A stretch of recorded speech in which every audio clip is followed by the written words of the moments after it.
The first one, which I have actually closed down, is I'm actually going to try and bring it back up on screen, is the Aidan O'Brien trained Cairo. It won on its second start. And it's quite an interesting horse because of the pedigree that we've seen, really. I'm going to show you the pedigree in a moment. But we're going to take a look at Cairo win first, and then I'll go on about the pedigree a bit more on the next one, because that is the one open at the screen. This is Cairo.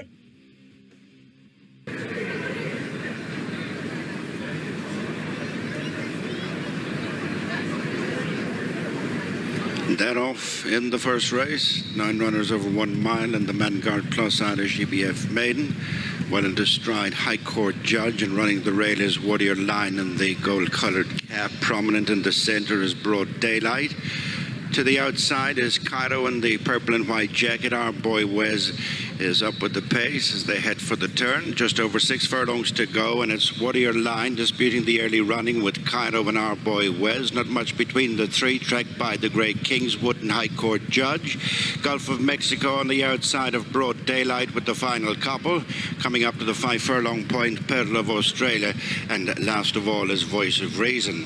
It's a 3-way tie for the lead. Cairo on the outside of Our Boy Wes. Running the rail is Warrior Line. The 3 abreast, followed by Gulf of Mexico and Broad Daylight, and they're followed by High Court Judges. They've just passed the halfway stage. Kingswood next, then Pearl of Australia and Voice of Reason. But they're tightly grouped, heading for the chains, and it is Cairo, Our Boy Wes, and Warrior Line. The 3 in a line, heading towards the final 2.5 furlongs in the first race. The Vanguard Plus Irish EBF 1 mile maiden. On the rail, it's Warrior Line. Cairo on the outside of Our Boy Wes, written along in between them. Then Kingswood and Gulf of Mexico and High Court Judge and Pearl of Australia is trying to stay on ahead of Voice of Reason, and dropping out tamely is Broad Daylight as Cairo shoots to the front, chased by Gulf of Mexico. Voice of Reason runs on the outside of Pearl of Australia, weakening into 5th place is Warrior Line. It's Cairo coming, both Gulf of Mexico and Voice of Reason, but Cairo by half a length to Gulf of Mexico, and Voice of Reason drawing some way clear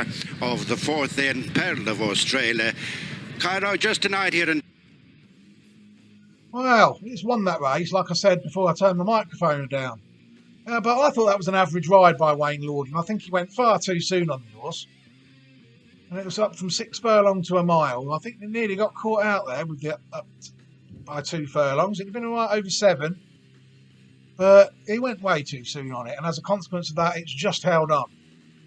This is probably the best bred one of the two, actually, in the immediately.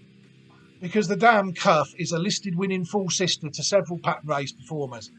This is the sort of pedigree that if I listed them all, we'd just be getting bogged down in listed winners and Group 3 winners. You know, there'd be so many of them. But they're not classic winners. They're not quite at that level, a lot of them. So I've tried to restrict the ones I've mentioned to Group 1 and Group 3 placed Mars. Italian Group 1 winner Nayara. And she, again, is a useful broodmare in her own right. Group 3 winner Wonderfully, and 4-time, including the 2018 Irish 2000 Guineas placed, Group 1 placed, Group 2 and Group 3 winning stallion Gustav Klimt. Second dam Masara, she as well is a good broodmare in her own right. You know, she's a Group 2 and Group 3 place listed winner as well, and she's bred enough decent horses of herself as well, you know. But then the third dam is actually Rafa, the horse that won the 1990 French Oaks. And she is also the dam of stallions Invincible Spirit and Kodiak. You know, the stallions that are shaping the breed. You know, Invincible Spirit is a good stallion. And Kodiak as well. You know, perfectly serviceable stallions. You know, the 4th dam, El Jazzy, as well, is in there. And she, in Rafa, is also the 4th dam of dual Group 1, including 2020 French Derby winner Mishrif. The 4th dam El Jazzy is also the 4th dam of triple Group 1 winner and stallion Pinatubo. You know, if I'd spotted that earlier, we might have been alright, because I actually wrote Pinatubo off at the time. Another horse that she's actually related to is one we're going to take a look at on this list, which is Ndaawi. You know, we're going to watch it win as well in a moment. But when people look at the pedigree of Ndaawi, they'll see Almost set. he's actually quite closely related to this horse. You know, so if we're chancing one, we've got to chance the other. This one, I think, is by an interesting first season stallion, Cracksman, who's already sired a listed winner in his first crop, which is better than what Expert Eye has done, who we looked at the other day. You know, and this horse, if people look at the pedigree of it, Ndaawi, they'll see that the third dam of this is Al Jazzy, making the second dam Al Jazeera a half sister to Rafa. You know, and then Mount Elbrus goes off on its own path. You know, it's not as immediately well bred as the other one. It's a half sister to Italian Group 1 placed Strobilus and the dam of Pinatubo, listed winner Lava Flow. You know, she's also the dam of a Group 3 placed listed winner in France currently called Sundoro. You know, and there's also a Grade 3 placed hurdler race in there. I mentioned that because of the sire. You know, I think Quaxman could be a decent national hunt sire in time. Grade 3 placed 138 rated hurdler called Hunterview, and the dam Mount Elbrus won a listed race, and then you saw it tie into Rafa and all of them.